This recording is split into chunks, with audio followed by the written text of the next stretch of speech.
Mahanga block ଅନ୍ତର୍ଗତ ନାହାଙ୍ଗ ପଞ୍ଚାୟତର ବାଲିପଡ଼ା ଅଡ଼ଙ୍ଗ ମଠ ପରିସରରେ ସନ୍ଥ ନିର୍ବାନନ୍ଦ ଦାସଙ୍କ ତତ୍ତ୍ୱାବଧାନରେ କୈଳି କଳୁଷ ନାଶନ ସେବା ଟ୍ରଷ୍ଟ ଆନୁକୂଲ୍ୟରେ ସନାତନ ଧର୍ମର ପରମ୍ପରା ଅନୁଯାୟୀ ବୈଦିକ ପଣ୍ଡିତମାନଙ୍କ ଦ୍ୱାରା ଗରିବ ବ୍ରାହ୍ମଣ ପିଲାମାନଙ୍କ ବ୍ରତପନୟନ କାର୍ଯ୍ୟ ସମାପନ କରାଯାଇଛି।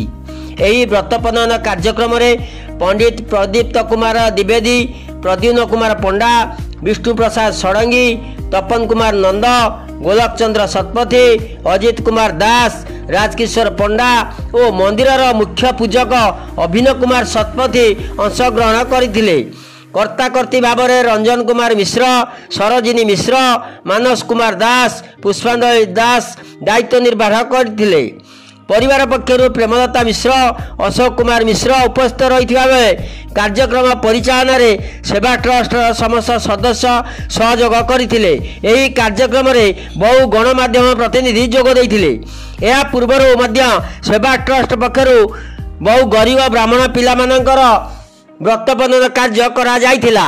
दीर्घ 3 वर्ष है यही कार्यक्रम चालू रही। सन्थ निर्बानंद दास को एभली महत् कार्य को सर्वसाधारण स्वागत करा जायछि। मो ना प्रदीप्त कुमार द्विवेदी, बालीपड़ा अड़ंग मठ परिसर रे व्रतपनन कार्यक्रम अनुष्ठित होछि। आपन एठी अछंती से विषय कोन कहबे? यह गोटे आनंदर विषय। आज आमर मठर भाग्य ये 2 जन ब्राह्मण पिला आम मठ तरफ व्रतघर कर आम बहुत खुशी आनंद। आम परंपरा अनुसार गोटे पिलार व्रतघर है मुख्य। 10 कर्म एथरे करा जाउछि। पुंसवन आरंभ करी आमर एकाथरे सीमंत नयन, जात कर्म इत्यादि 10 संस्कार करा जाउछि। तेणु यह आमर ब्राह्मण मानकर गोटे बड़ कर्म। तेणु ताहा आम मठरे एठी करा जाउछि। आम भारी आनंद, बहुत खुशी। व्रतपनन पिला जन्म बार केते वर्ष पर करा जाय? व्रतपनन आमर शास्त्र अनुसार 7 वर्ष, 9 वर्ष, 11 वर्ष है मुख्य। तेणु 7 वर्ष जो पिला व्रत रोचन से बहुत आनंददायक। 9 वर्ष, 11 वर्ष एमती तदूर्ध है माने आमर चल प्रचलित नुहे। 7, 9, 11टा ठीक। मु श्री तपन कुमार नंद, भद्रेश्वर ग्राम पंचायतर गोविंदपुर ग्रामर जड़े मु पूजक बा यज्ञ प्रतिष्ठा उपर मोर दक्षता रही। एवं एठिकी बरण होकर आसी पीठ को जो आम गुरुपीठ को आसी व्रतपनयन बही डकिया पुस्तक आचार्य रूप में मत बरण कर।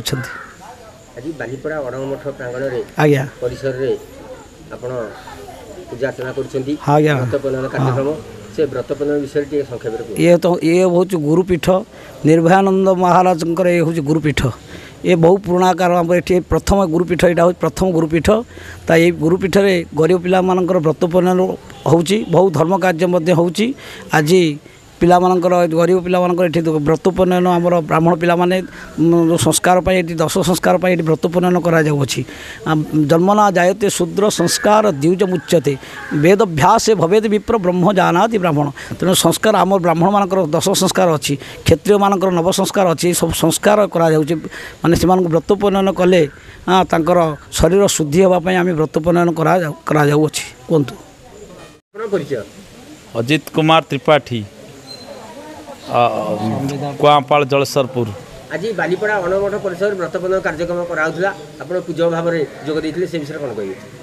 जो गरीब पिलार व्रतहर जड़े ब्राह्मण छुआर व्रतहर करवा आजिकल दुनिया बहुत कष्ट।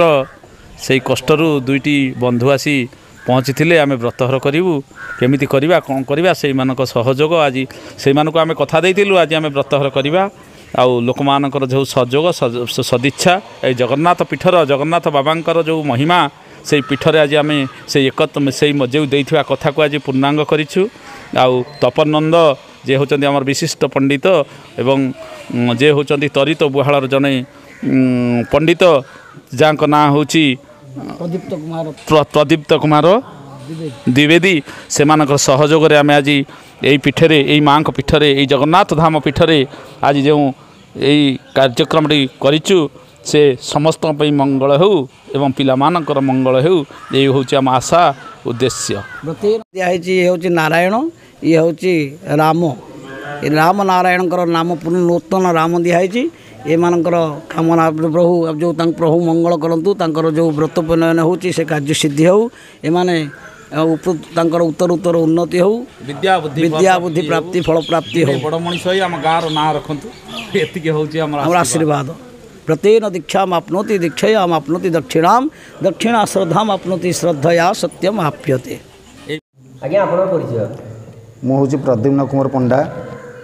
ମୋର ପରିଚୟ ବାବାଙ୍କର ମୁଁ ପୁରୋହିତ ଏଇ ଅଢ଼ଙ୍ଗ ଆଶ୍ରମର। ତେଣୁ ଏହି ଅଢ଼ଙ୍ଗ ଆଶ୍ରମରେ ସନ୍ଥ ନିର୍ଭୟାନନ୍ଦ ଦାସ ମହାରାଜଙ୍କ ତତ୍ତ୍ୱାବଧାନରେ ପ୍ରତ୍ୟେକ ଗରିବ ବ୍ରାହ୍ମଣ ପିଲାମାନଙ୍କୁ ଦୀର୍ଘ 3 ବର୍ଷ ଧରି ହେବ ବ୍ରତ ଉପନୟନ କରି କାର୍ଯ୍ୟ କରାଯାଉଛି।